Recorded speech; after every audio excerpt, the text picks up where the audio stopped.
नाथ villa की दीवारों में केवल चीखें नहीं बल्कि सदियों पुराने गूंगे राज दफन हैं। 3 शताब्दियों से यह हवेली एक शाप की तरह खड़ी है। यदि आप डरते नहीं तो सुनिए, क्योंकि यह महज एक भूतिया घर की कहानी नहीं है, यह एक खतरनाक सच्चाई की तलाश है। हमारे 3 मित्र आयशा, समर और रोहित पेशेवर भूत शिकारी हैं, पर नाथ विला ने उन्हें अपना शिकार बना लिया था। जब वे रात 12 बजे विला में घुसे तो उनके अत्याधुनिक सेंसर्स ने केवल एक ही रीडिंग दी, पूर्ण शून्यता। कोई आवाज नहीं, कोई ऊर्जा नहीं। यही सबसे अधिक भयानक था। मुख्य हॉल में गहन सन्नाटा पसरा था। यह सन्नाटा इतना गहरा था कि उनके अपने दिल की धड़कन भी जोर से सुनाई दे रही थी। तभी समर ने जमीन पर चांदी का एक पुराना सिक्का देखा। उस सिक्के पर एक उल्टा निशान खुदा हुआ था। जैसे ही उसने वह सिक्का उठाया, मुख्य दरवाजा जोर से बंद हो गया। वे अब अंदर कैद हो चुके थे। दरवाजे पर झटके मारने के दौरान आयशा ने ध्यान दिया कि वह दीवार सामान्य प्लास्टर की नहीं थी। उसने एक छोटा सा हिस्सा खुरचा और अंदर से मानव अस्थियां दिखाई दी, जो दीवार में छूने के साथ मिलाई गई थी। वे तीनों घबराकर ऊपर की ओर भागे।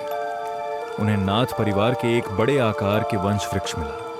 उस वंश वृक्ष में हर सदस्य का नाम, जन्म और मृत्यु की तारीख लिखी थी, लेकिन 3 नाम ऐसे थे जिन पर काली स्याही से क्रॉस बना था और उनकी मृत्यु की तारीख की जगह केवल लापता लिखा था। सबसे अजीब बात, उनकी बेटी का नाम, जिसका जिक्र पुरानी कहानियों में था, वह सूची में था ही नहीं। रोहित ने डरते हुए कहा, यह विला भूत से ज्यादा अपने ही राज छिपा रहा है।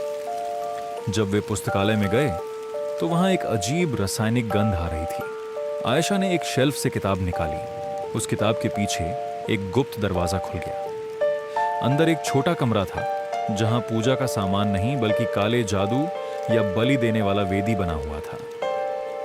उस वेदी के नीचे एक पुरानी डायरी मिली। उस डायरी में नाथ परिवार के मुखिया ने लिखा था कि उनकी बेटी पर कब्जा नहीं हुआ था, बल्कि वह खुद एक अज्ञात पंथ का हिस्सा थी।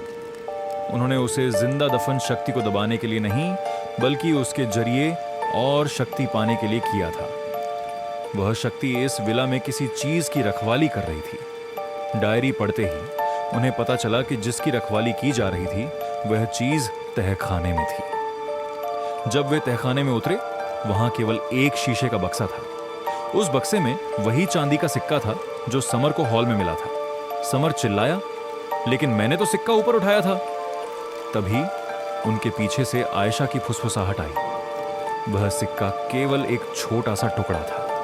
बड़ा सिक्का तो पहले ही मेरे पास था। समर और रोहित ने मुड़कर देखा। आयशा की आंखों में वही उल्टा निशान चमक रहा था जो सिक्के पर था। आयशा ने उस पंथ के राज्य को खोलने के लिए नहीं, बल्कि उस शक्ति को आजाद करने के लिए विला में प्रवेश किया था।